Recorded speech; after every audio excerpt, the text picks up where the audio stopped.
नमस्कार मंडळी, मी संदीप तरे. मंडळी, आपल्याला जगण्यासाठी सगळ्यात महत्त्वाचा घटक कुठला आहे? तर ऑफकोर्स तो आहे अन्न. आणि हे अन्न मिळवण्यासाठी आपण 12-12, 14-14 तास काम करतो. कधी कधी विकेंडमध्ये सुद्धा काम करतो. इतकी मेहनत घेतो मित्रांनो. पण आपल्याला नक्कीच आपण जे अन्न खातोय ते सुरक्षित आहे का? कारण आता आपण आज आपल्या आजूबाजूला बघतोय, जेव्हा तुकाराम मुंडेंसारखे प्रामाणिक अधिकारी जेव्हा आरोग्य खात्यामध्ये येत आहेत, तेव्हा आपल्याला कळायला लागलं की किती मोठ्या प्रमाणात ही भेसळ होते. म्हणजे आतापर्यंत आपल्याला फक्त हे माहित होतं की रासायनिक खतं वापरून शेती केली जाते आणि ते आपण खातोय, ठीक आहे, त्याचे दुष्परिणाम होतील. पण त्यावरती जाऊन त्या अन्नामध्ये अशा प्रमाणात भेसळ होती की आपण त्याचा विचारही कधी केलेला नव्हता. तर अशा पद्धतीचे आपण अन्न जर खातोय, तर मग ती मेहनत घेऊन आपण जी स्वप्न उराशी बाळगलेली ती कशी पूर्ण होणार मित्रांनो? कारण याचे दुष्परिणाम आपल्या शरीरावरती लगेच व्हायला सुरुवात होणार. तर मग हे बदलण्यासाठी आपण काय केलं पाहिजे, असा विचार माझ्या मनात सतत येत होता. तर मी असा विचार केला की नाही, आपण सुद्धा काहीतरी केलं पाहिजे, म्हणजे नैसर्गिक शेतीकडे वळलं पाहिजे.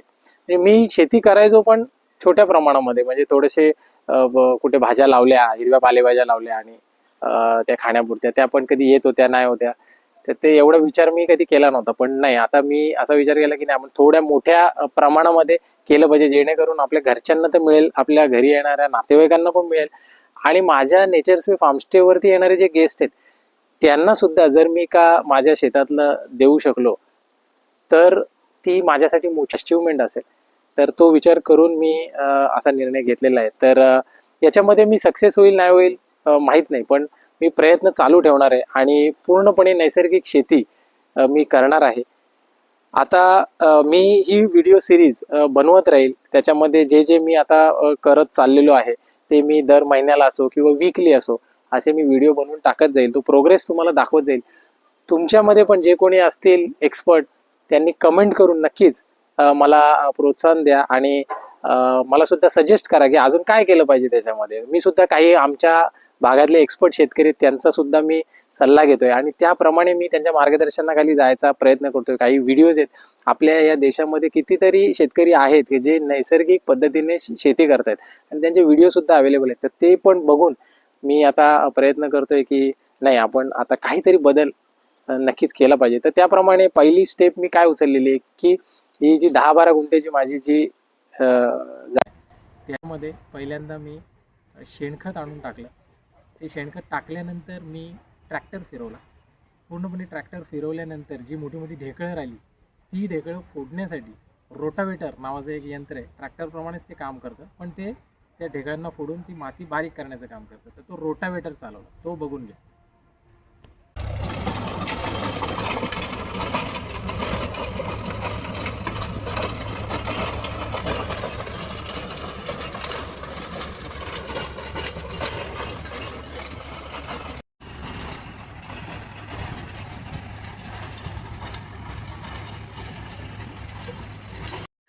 तर अशा पद्धतीने हा रोटावेटर चालवून ही माती पूर्णपणे बारीक केलेली आहे. आता आता त्याच्यानंतर आपण केलं की एक गादी वाफे बनवलेत.